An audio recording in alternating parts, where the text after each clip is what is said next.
પ્રમુખ સ્વામીના મનમાં છે માન અપમાનના સ્થિરતા. આમાં બધું આવી જાય.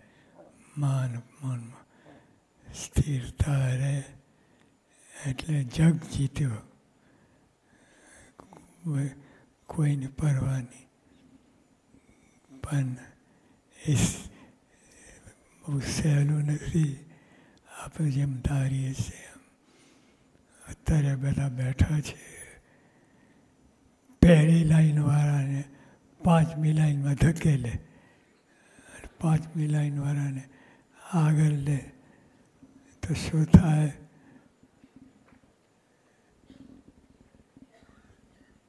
ત્રીજો વિશ્વયુદ્ધ થાય. બહુ અઘરું છે. બોલવું સહેલું છે. ભલ ભલા ડૂલ થઈ જાય. તો સ્વામી કહે છે, સ્વામીના મનમાં તો છે જ. બોલતા નથી પણ એના મનમાં તો છે જ. પ્રભુ સ્વામી કહે છે, અક્ષર પુરુષોત્તમનું જ્ઞાન દરેકને આપવું તે યજ્ઞ આપે આરંભ્યું છે.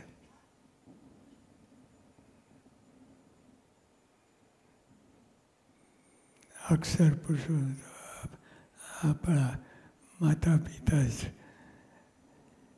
અક્ષર પુરુષોત્તમનું જ્ઞાન દરેકને આપવું ખરેખર તો આ જ છે. બીજું બધું બાજુમાં મૂકીને આ અક્ષર પુરુષોત્તમનું જ્ઞાન દરેકને આપવું તે યજ્ઞ આપણે આરંભ્યો છે. આપણે તો સમજાય તો આ જ છે, બીજું કંઈ છે જ નહીં. આ સેવામાં આપણને કોઈ બોલે કરે, માન અપમાન થાય, એ બધું જોવા જઈએ તો સેવા ના થાય. સેવા કરવાની છે તો કોઈ કહી જાય પણ એ જોવા રહીએ તો સેવા ના થાય. ખરેખર જે યજ્ઞ આરંભ્યો છે એમાં મોટું ગાબડું પડે.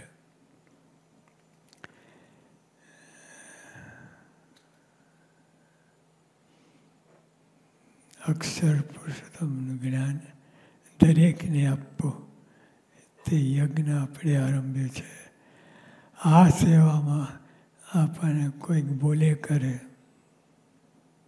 બોલવાના છે, હરખા રહેવા નથી. બધું આમથી તેમ બાણ ફેંકે, બોલવાના છે. આ સેવામાં આપણને કોઈક બોલે કરે, માન અપમાન થાય, થવાનું જ છે. બધાના સ્વભાવ અને પ્રકૃતિ પ્રમાણે અહીંથી તે બાણ ફેંક કરે.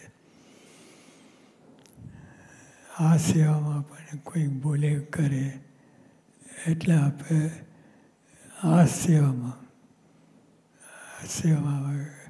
અક્ષરનું જ્ઞાનનું પ્રવર્તન, આ સેવામાં કોઈ બોલે કરે તે જાણી જ લેવાનું છે.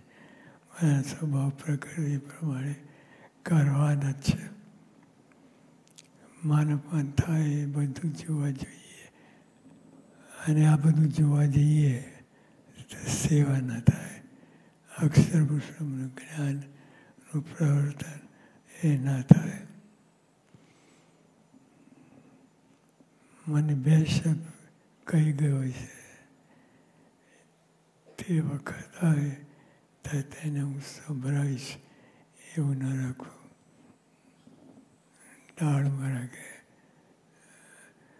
લાગ આવે ત્યારે કહી દઈશ, વારો છે, એવું ના રાખવું. એ સેવા ના થાય. સેવા કોઈ માટે રાગ દ્વેષ હોવો જ ન જોઈએ, તો સેવા થાય. અસલી સેવા, અક્ષર પુરુષોત્તમની સેવાનું પ્રવર્તન, આજ્ઞાનું પ્રવર્તન, સેવા ત્યારે જ થાય જ્યારે શુદ્ધ મન હોય, કોઈ માટે રાગ દ્વેષ ના હોય, ત્યારે આ સેવા થાય.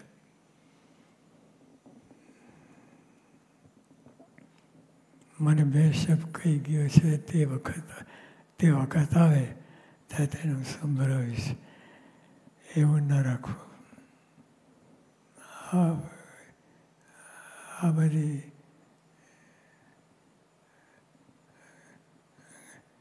ગલત બાજી ના ખેલવી.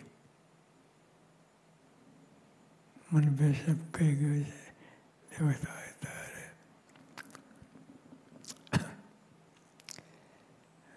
ત્યારે તેને હું સંભળાવીશ. એવું ન રાખો.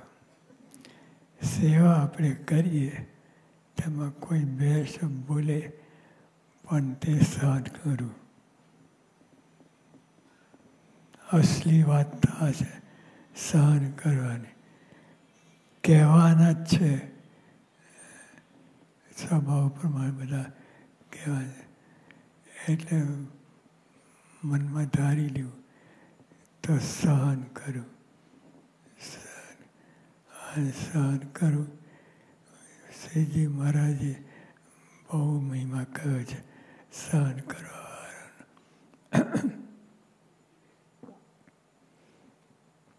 સેવા આપણે કરીએ એમાં કોઈ બે શબ્દ બોલે પોતે સહન કરવું. શબ્દ લાગે અને દુઃખ થાય. શબ્દ લાગે, ચોટ હારો હાર લાગી જાય.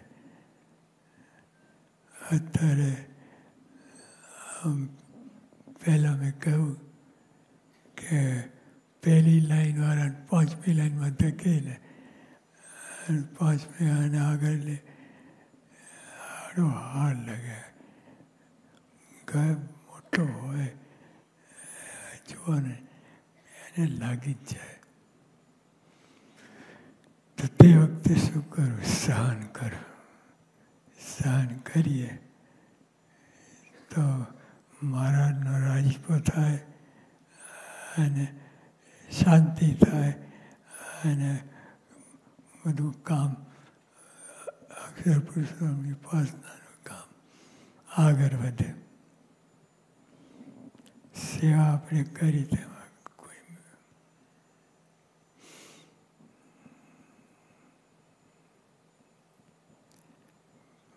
બોલે પણ સહન કરવું. શબ્દ લાગે અને દુઃખ થાય. આ પોતાને તપાસવાનું છે. અને આમ મોટા મોટા પ્રવચન કરીએ પણ આ બાજુ જોવાનું છે. સહન થાય. શબ્દ લાગે અને દુઃખ થાય. ઉદાસીનતા આવે એ બધી કાચપ કહેવાય. આ બધું ઘણું બધું કાચું કહેવાય. એટલે આપણે તો ક્યાંય જવાનું છે. આપણે ઉપરથી કરીએ છીએ.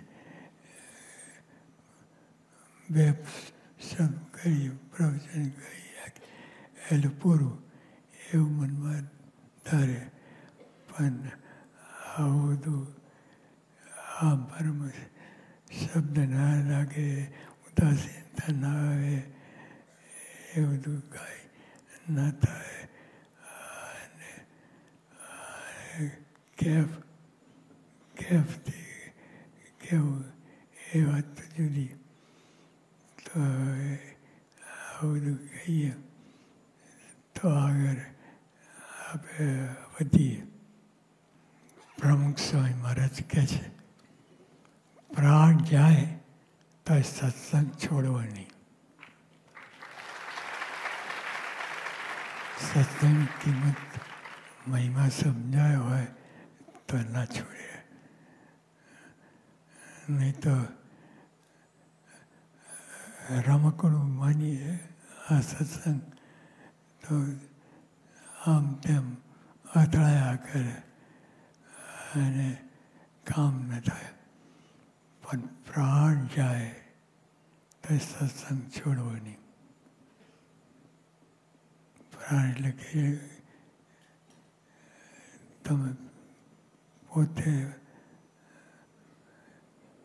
અસ્તિત્વ તમારું મટી જાય એવું થાય.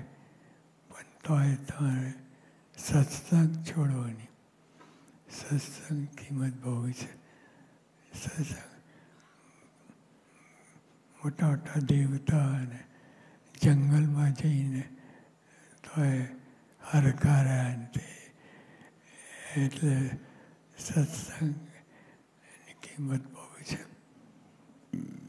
તો એવો સત્સંગ આપણે ધડે ગઈને ગમે એમ થાય પણ સત્સંગ છોડવો નહીં. સહજાનંદ